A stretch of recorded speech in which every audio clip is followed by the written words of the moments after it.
واحلل عقدة من لساني يفقهوا قولي الحمد لله وكفى والصلاة والسلام على عباده الذين اصطفى وعلى آله وأصحابه أولي الصدق والصفاء أما بعد فأعوذ بالله السميع العليم من الشيطان اللعين الرجيم بسم الله الرحمن الرحيم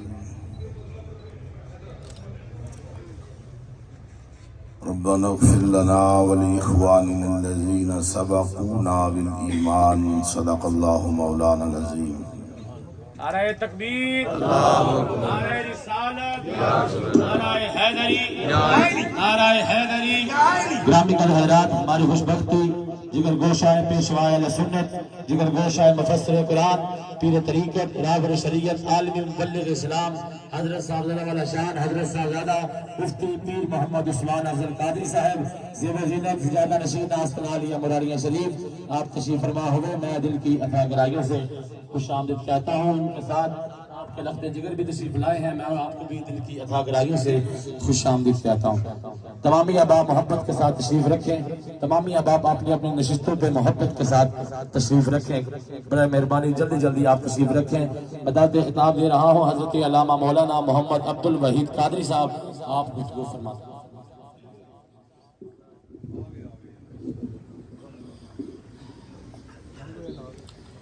بسم الله الرحمن الرحيم والذين جاءوا من بعدهم يقولون ربنا اغفر لنا ولإخواننا الذين سبقونا بالإيمان صدق الله مولانا العظيم إن الله وملائكته يصلون على النبي يا أيها الذين آمنوا صلوا عليه وسلموا تسليما۔ درود پاک پڑھ لیجئے۔ الصلاۃ والسلام علیک یا رسول اللہ وعلی آلک واصحابک یا حبیب اللہ۔ الصلاۃ والسلام علیک یا رحمۃ للعالمین وعلی آلک وصحبک یا خاتم النبیین۔ اللہ تبارک و تعالی جل جلالہ کی حمد و ثنا اور حضور نبی کریم رؤوف الرحیم سید العالمین امام المعصومین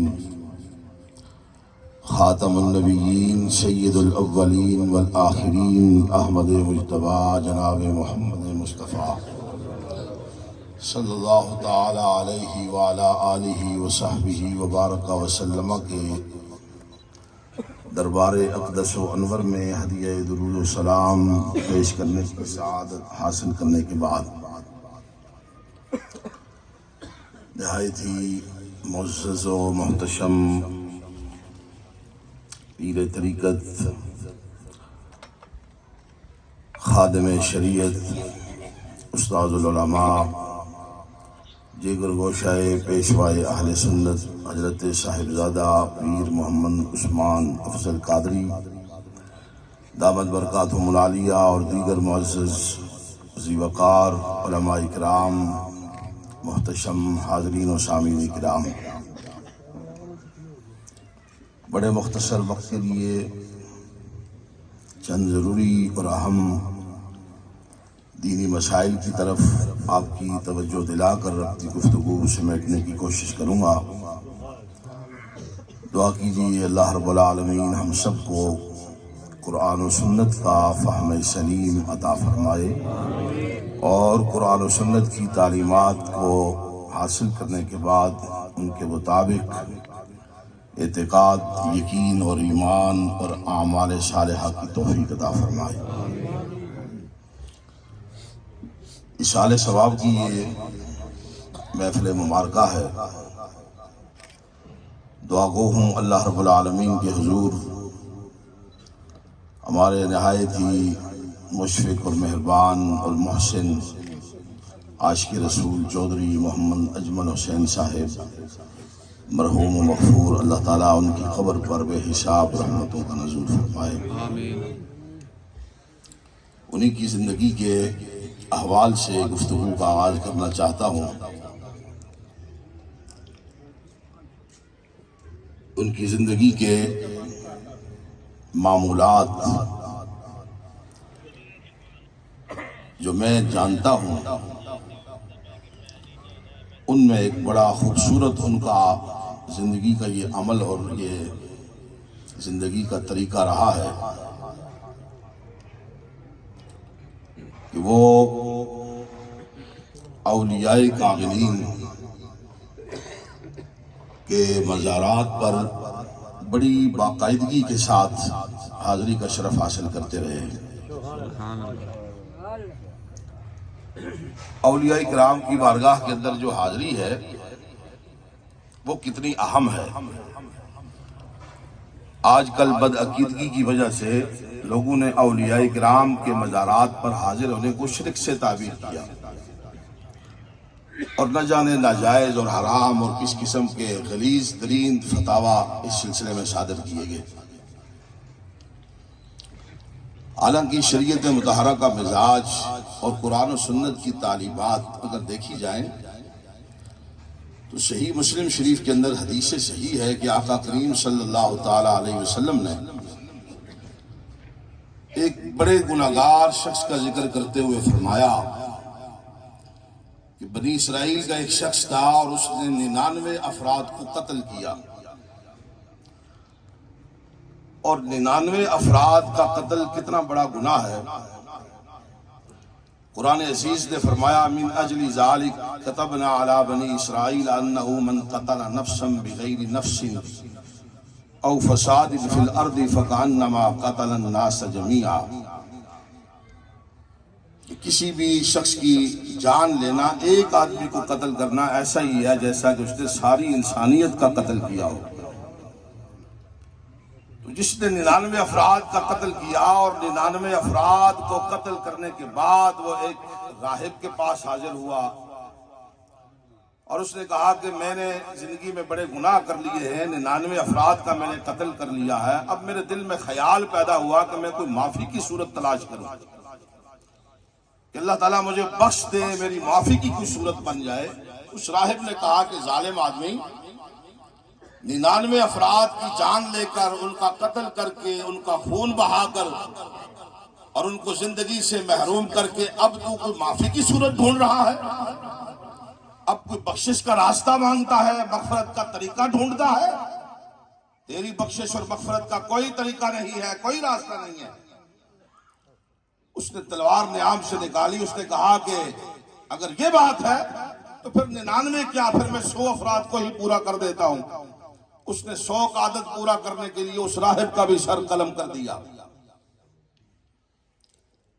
لیکن اندر اس کے پھر وہ طلب تھی، وہ بخشش کی، وہ مغفرت کی طلب تھی. اس نے پھر کسی عارف آدمی سے پوچھا کہ میں نے 100 افراد کو قتل کیا ہے، کوئی میری بخشش کا ذریعہ، کوئی سبب، کوئی طریقہ ہو سکتا ہے؟ اب آقا کریم صلی اللہ تعالی علیہ وسلم کی یہ حدیث سنا رہا ہوں، کوئی اخبار کا تراشا یا کوئی ڈائجسٹ کی کہانی نہیں ہے. رسول اللہ بیان فرماتے ہیں، اللہ کے حبیب فرماتے ہیں، اللہ کے پیارے پیغمبر فرما رہے ہیں، اور سیاہ ستہ میں موجود ہے، مسلم شریف کے اندر موجود ہے. آقا علیہ السلام فرماتے ہیں کہ اس نے پھر ایک آدمی سے پوچھا کہ یار کوئی میری بخشش کا طریقہ بتا دو، کوئی راستہ تو نکالو. اس شخص نے کہا کہ ہمارے پاس تو اس کا راستہ نہیں ہے، البتہ ایتی قریتن قضا و قضا، یہاں ایک بستی ہے، آپ وہاں چلے جاؤ، وہاں کچھ اللہ کے محبوب بندے ہیں، اللہ کے نیک بندے وہاں رہتے ہیں، ان کے پاس چلے جاؤ، ہو سکتا ہے کہ ان نیک بندوں کی سنگت میں، صحبت میں جا کر تمہاری نجات کا کوئی ذریعہ مل جائے.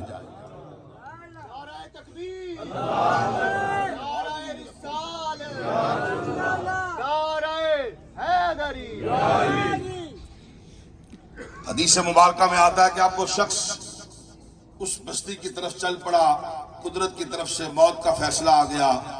تھوڑا سا ہی وہ گھر سے دور نکلا تھا کہ وہ راستے میں فوت ہو گیا.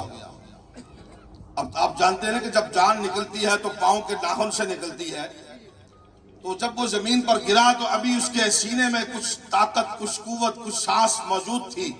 وہ سینے کا بھی زور لگا کر اس بستی کی طرف اپنے آپ کو گھسیٹ رہا تھا، اسی عالم میں اس پر موت واقع ہو گئی، وہ فوت ہو گیا، اس بستی تک نہ پہنچ سکا، ان اولیاء کے دربار میں حاضر نہ ہو سکا۔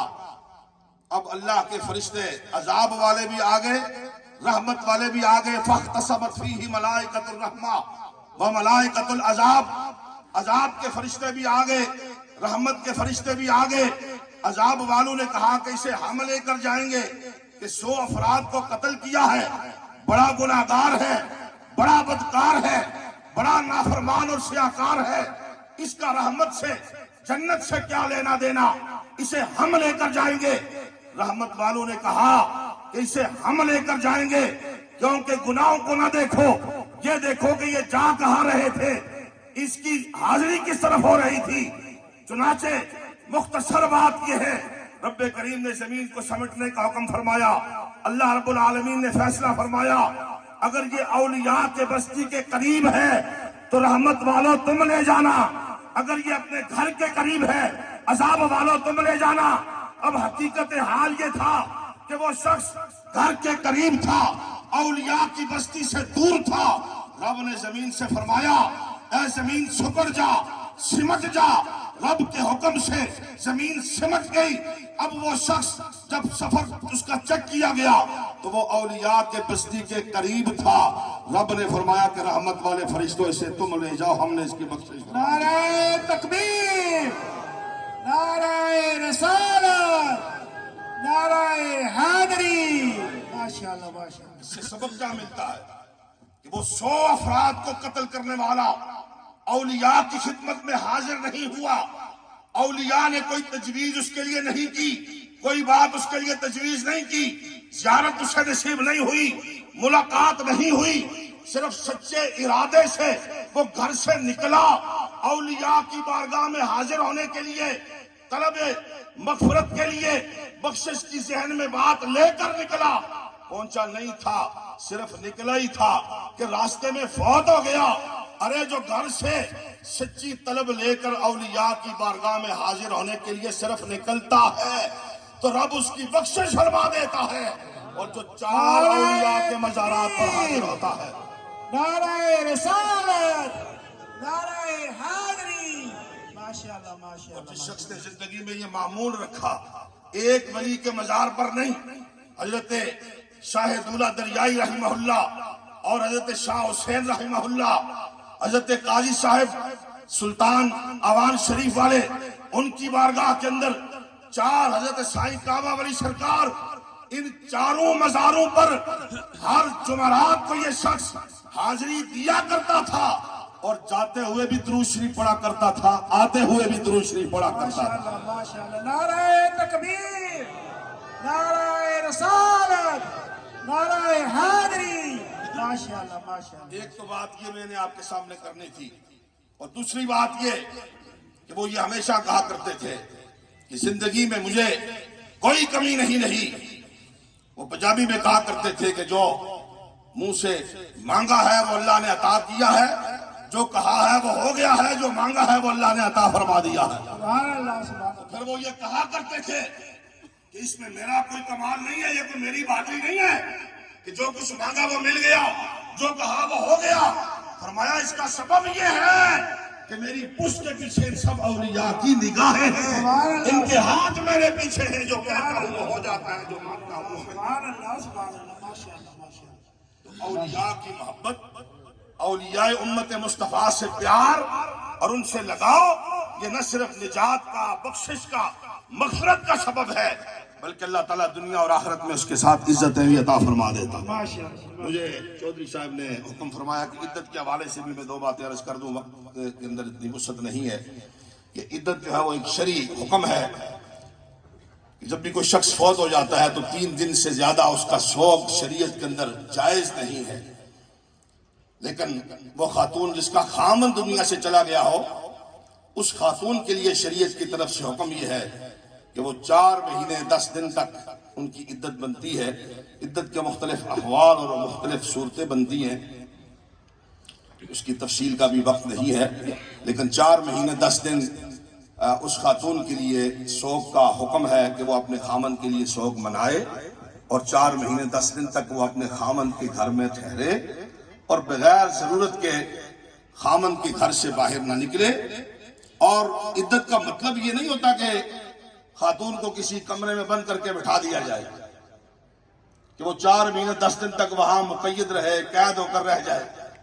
قید نہیں کرنا، عدت کا مطلب یہ ہوتا ہے کہ کسی ضرورت کے بغیر گھر سے باہر نہ نکلے اور اس عرصے میں بنا و سنگار اور زیب و زینت کے جو کام ہیں وہ نہ کیے جائیں، جس سے یہ ظاہر نہ ہو کہ اس کو اپنے خاوند کا غم ہی کوئی نہیں ہے۔